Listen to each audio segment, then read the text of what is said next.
भगवान रामचंद्रला शबरीनं मुष्टी बोरं दिले होते, तर मग आपण ह्या याच्यात का देऊ शकत नाही?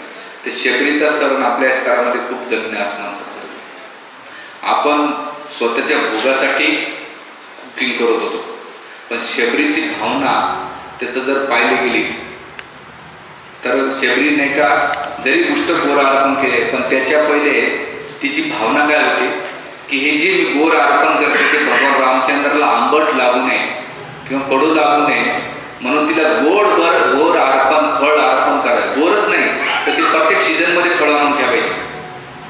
आणि म्हणून भगवंताला सर्वोत्कृष्ट कसं अर्पण करताय या भावनेनं तिनं अर्पण केलं आणि भगवंतानं ते प्रेमाने स्वीकारले.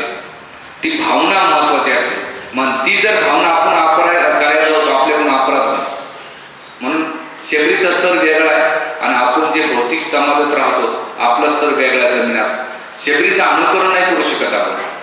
असं नाही की उद्यापासून मी अर्धा पेरू गोष्ट खाऊन भगवंताला अर्पण करेल किंवा जे काही फळं असतील ते नाही चालत. याचा अर्थ ती कुकिंग नाही शिकली ती बाई, तिचा दोष आहे, ते शबरीचा नाही. म्हणून ते चाटण्याचा विषय याचा अर्थ तुम्हाला भगवंतासाठी ती भावना नाही. शबरीचा हे माहिती आहे ती 12व्या वर्षीमध्ये मातंग ऋषीच्या आश्रमामध्ये राहिली होती आणि 88 वर्षे तिच्या गुरुनं सांगितलं मातंग ऋषीला काय सांगितलं की भगवान रामचंद्र येते, लक्ष्मी येते, तुला दर्शन देते, तू इथं थांब. 88 वर्षामध्ये 3 गोष्टी होत्या त्याच्याकडे, उत्साह, निश्चय, धैर्य. उत्साह काय होता की भगवान रामचंद्र येतील आणि मी त्यांची सेवा कशी करीन, तर रोज साडून करायची, लाकडं आणायची, फळं आणायची, फुलं आणायची आणि तेवढी वाट बघायची की भगवंत येत आहेत. 88 वर्षापर्यंत जर होईपर्यंत वाट बघायची आणि त्या सिजनेबल जे फळं असायचे, फुलं असायचे, फुल फळ ती त्यांना अर्पण करायची.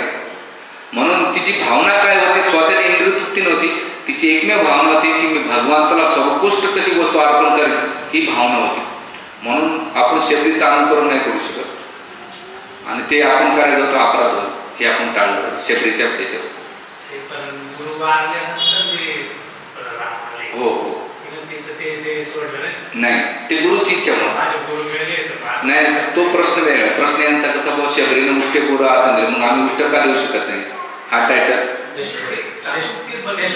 हा, शबरी खूप उच्च स्तरावर होते, आपण ते नियम हात लावून नाही करू. आपण शबरी नाही आणि आपली भावभक्ती बी नाही. आपल्याला चांगले पदार्थ आपण म्हणतो देवाला बनवायचा, पण भगवंताला काय आवडतं हे आपण कधी विचार करत नाही. आपल्याला काय आवडतं ते पण होतं, म्हणून बरोबर आहे.